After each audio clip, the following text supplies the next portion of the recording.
Shanta, hi guys, I'm Judy, and today I'm going to be watching the Apothecary Diaries Season 2, Episode 7. Let's get into this episode. Check out my Patreon for full reactions. Subscribe. Let's go. What she's holding in the opening, the bezoar? Maybe. I'm not sure. We've never seen a bezoar before. But I do remember that it was shown to us when she was talking about it. Yeah, baby Jinchi! I wanted to see him. Creepy. What? Is that the... Yeah. Who were... She was the Empress at this point? Oh. No, okay. Okay, that's the thing. It's not the Bazaar. Mother is the Empress, right?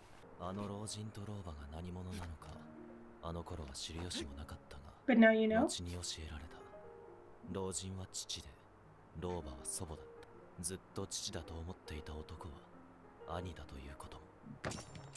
You always thought was your father turned out to be your brother?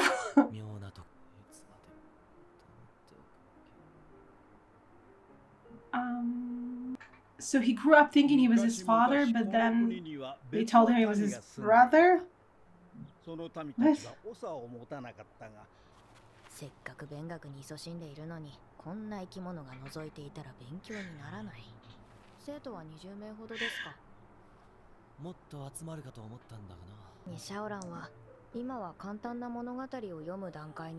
Good for her!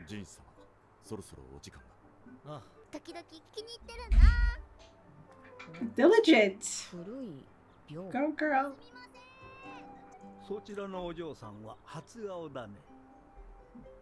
He seems sweet. I hope he is.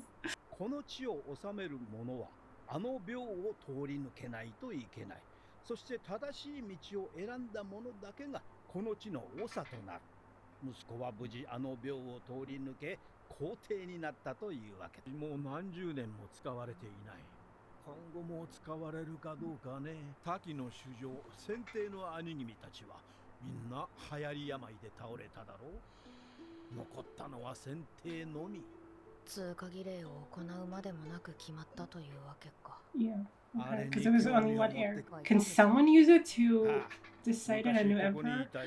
Although, no. Like, it has to be someone who's already an heir.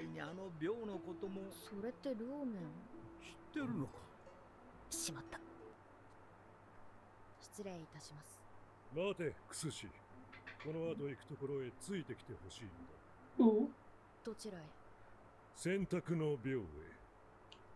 Why? So does Jinchi really believe that he's his brother and not his father? I'm so confused, and he must have been so confused.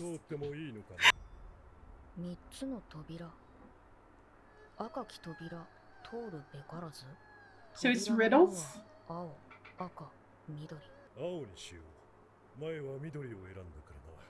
Oh, you do it on a regular basis?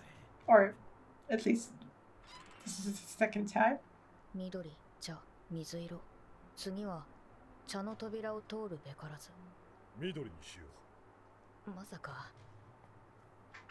No way.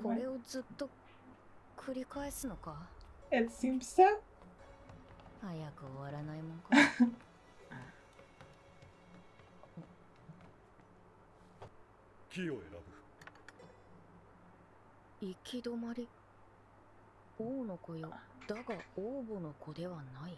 Oh, okay.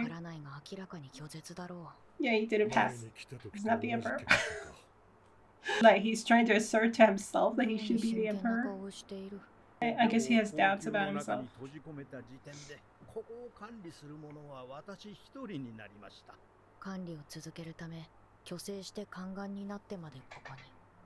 Damn.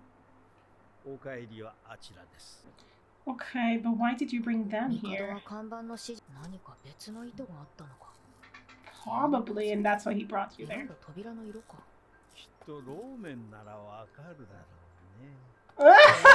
Way to go at her. I think that's the point. 美術に関しての知識が群を抜いている。それに関係するということか。They're all waiting for her to figure it out. Go, Mao, go. 目の悪い方が多かったのではありませんか。確かにあまり良くなかったと聞いたことがある。だが選定の目は良かったぞ。やっぱりあの病の中、もう一度通ることはできませんか。娘さんはその資格があるというのかい。ならば妃に召し上げようか。ラカンの説得には俺は折れそうだが。ご冗談を。他の妃たちがどう思うことか。それもそうだ。お前が連れて行くか。Oh. それならいつもより茶目っ気がある。Yeah. 水色の扉を。ジンの選んだ扉と違うな。 I'm still not catching 赤い on. 扉を選べ。Oh, pass through the red door. どういうことだ。緑の扉を。ここは。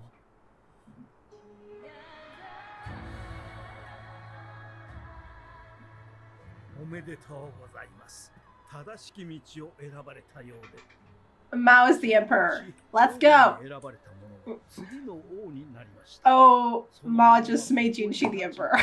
正しき道を選ぶ妃を連れて再度この廟へやってきたと。本来 Oh, 正しき道 interesting. を受け継ぐ者がそれをなすわけですが。どういうことか、ジンに分かるように説明してくれぬか。それは What? そちらの娘に聞いてはいかがかと。In a way that Jinshi would understand? What? 私に言わせる気か。だそうだ。 Because you understood? Emperor dude? 王母の血を引く者は色の識別ができない目を持つということです。色の識別が。Like color blindness? 赤い扉を通るなとありました。なら Right. 青でも緑でも正解なはずですが、王 What? 母の子は青を選ぶはずです。赤と緑の区別がつかないから確実に赤ではない。Yeah, it is color blindness. I thought maybe that was the case that I forgot that red and green are interchangeable ones. 赤を通れとありながら赤い扉がありませんでした。ですが、白と紫の扉が確実に見分けられるなら、 They would go for the 残 other る扉 door. が赤だと判断します。 Yeah. 色が判断できなくても、慣れてしまえばどうにか対処できる Yeah, ので、 you can 案 hide 外 it, I 周りにい guess. ても気づかないのだとか。そして色の識別が困難な分、嫁が効くとも聞きます。新たな地に定住するのは容易なことではありません。そこで彼女はこの地の長と婚姻を結んだのです。待て、薬屋。 It wasn't easy, so she 伝 married 承 the で leader. は王母は夫を持たなかったと聞くぞ。そこが王母たちのしたたかなところです。王母の血族はそのまま自分たちの血が薄れ、途絶えるのを良しとしなかった。王母の血を確実に Yeah, so that's how they 残す方 ensured 法 it. それがこの選択の病なのです。 Funny も that し they 特性を持つ者がい focus な on け this れ like ば、 weakness. 王母に近しい血筋の者を妃として迎え、それはとても平和で気の長い乗っ取りだったわけだ。まあ、さすがにそれは言えないけどね。That's kind of crazy. Okay. 王母の血は流れておらぬということか。親にその傾向があっても、子に伝わらないこともありま Yeah, す。 yeah, それ exactly. に、この際血を薄めるのであれば、いっそこのようなものを取り込んでみては。何を言っているのだ、あのクソじじい。それも面白いかもしれぬが、ラカンを敵に回したくはないし、Thank you. 根回りが15センチほど足らんの。 Dude! 余計なお世話だ。分かっている。 I mean, Jinshi is in charge of the 一 concubines. 体何者なんだろう。帝のお気に入りの宦官。それだけで済ませるには何か。 But I already thought about it with Adio. Think back to 誰 Adio. だっていいか。知らぬが仏。 Mm. そういうものだ。 Okay, so going back to that dream memory that Jinshi had, he grew up thinking that the emperor was his father, which he was. Like, at what point was he switched? When he was old enough to understand what was happening? I mean, not exactly understand, but like to know that something weird was happening, that, you know, he thought of his father as a father and then suddenly he was told he was his brother. Like, And the grandmother had something to do with it. And the mom...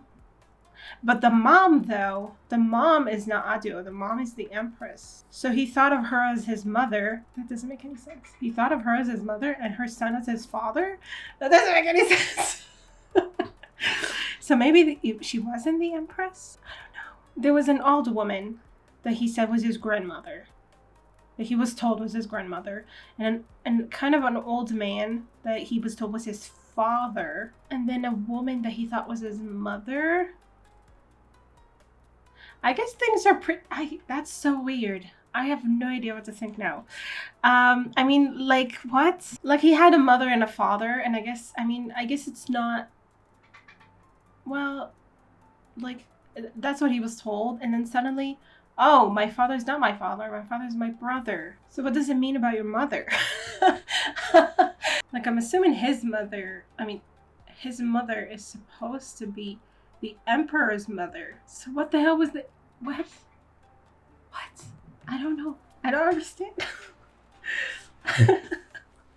It's so fucking confusing. Poor teacher.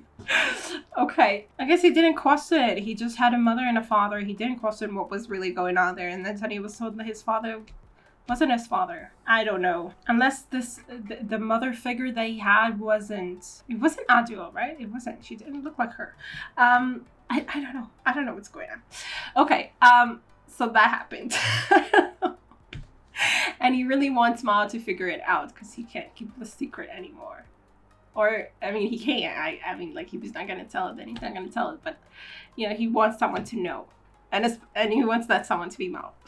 And then, okay, it was an interesting story about how, like, the emperor was chosen in order to make sure that, you know, the women, like the Wangmu line, that's really what her name, would continue. But at the same time, it's also actually preferable to not, you know, keep the line very concentrated. So you should kind of, or I mean, it's advisable to, you know, to actually have outsiders for concubines. But you need to tread carefully about that. And there were a lot of jokes, I mean, not a lot, at least twice that they were joking about Mao becoming a consort, and I mean, that's very funny.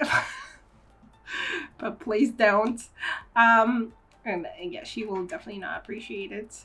And okay, it was just kind of interesting. So I mean, on the whole, it's just symbolic, doesn't really mean anything. I didn't think it would mean anything, but it was kind of funny that the emperor would want to figure it out. Like, does he have qualms about his right to be an emperor or something? I mean, overall, it seemed like he was taking it very lightly, but we know, I think this was the building that we saw at the end of last episode, and then he was kind of looking into his glass and not taking things lightly, so I don't know. And I guess he figured out that Mao would be able to figure it out, maybe.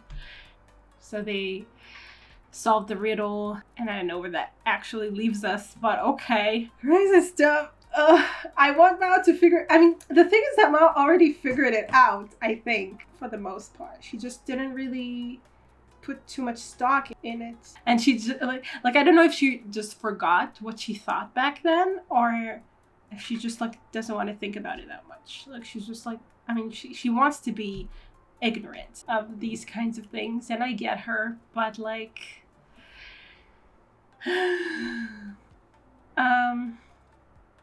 I'm still confused about when Jinchi was switched. I mean, it had to be, I'm assuming. No, it had to be like before he was 1 year old, at least, because at 1 year old, the actual brother died in Aduo's care. So I don't know what condition Jinchi grew up and what he was like. It seems very unclear what he was told. But then, you know, later on something shifted. But funnily enough, I thought he always grew up. Okay, maybe the Empress knew that he wasn't really her son, and so she was bitter about it, and so she told him that the Emperor was his father, and then the grandmother intervened and made her tell him that he was his brother? I don't know. I don't know. Anyway, crazy shit. I don't know what's going on in the crazy royal family, but I guess we'll figure it out at some point. So I hope you guys enjoyed this reaction. I will see you in the next one. Bye. Special thanks to my top Patreons: Writing Tear, Andy Plays All Night, Terranor, Michael Gabriel, Shadows Moon, and Marsh. And to the rest of my amazing Patreons, who without their support, I would never be able to keep on doing this. Thank you so much.